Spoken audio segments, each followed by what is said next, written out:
Test tube baby کے بارے میں. وہ پوچھتے ہیں جی کہ کچھ لوگوں کی نظر میں یہ اللہ تعالیٰ کے کاموں میں مداخلت کرنے کے مترادف ہے، کیا ایسا ہی ہے؟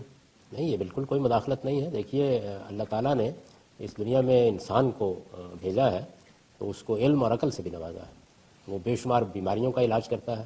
اگر یہی استدلال مان لیا جائے تو پھر تو سارے کے سارے سرجن فارغ کر دینے چاہیے، کیونکہ اللہ تعالیٰ کے کام میں مداخلت کر رہے ہوتے. نہیں، اللہ تعالیٰ کے کام میں وہ مداخلت نہیں کرتے. اللہ نے یہ دنیا بنائی اس اصول پر ہے کہ اس میں انسان جیسی مخلوق کو جانوروں سے برتر کر کے علم اور عقل سے نواز دیا. چنانچہ وہ نئے نئے طریقے ایجاد کرتے ہیں. اسلام صرف 2 جگہ سے اپروچ کرے گا، اور وہ یہ کہ وہ دیکھے گا کہ کسی کام میں کوئی شرک تو نہیں ہو رہا، اور دوسرے یہ کہ اس میں کوئی اخلاقی لحاظ سے خرابی تو نہیں پیدا ہو رہی. بس اس کے سوا کچھ نہیں. ہر طریقہ، ہر نئی چیز کوئی علاج دریافت ہوتا ہے. ہمارا معاملہ یہی ہے کہ ہم فوری طور پر کان کھڑے کر لیتے ہیں.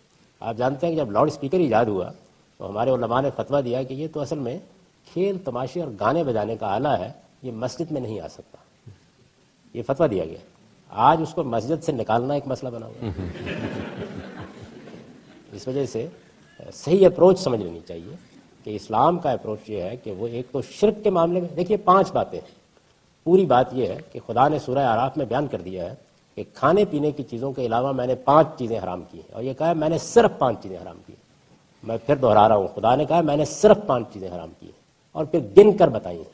قرآن کے الفاظ یہ قل انما حرم ربی، ان سے کہو اے پیغمبر کہ میرے پروردگار نے صرف یہ چیزیں حرام کی ہیں. اور وہ 5 چیزیں کیا ہیں؟ بدکاری، حق تلفی، جان مال آبرو کے خلاف زیادتی، شرک، اور اپنی طرف سے دین بنا کے خدا کے نام پر پیش کرنا. بس اس کے سوا کوئی چیز حرام نہیں.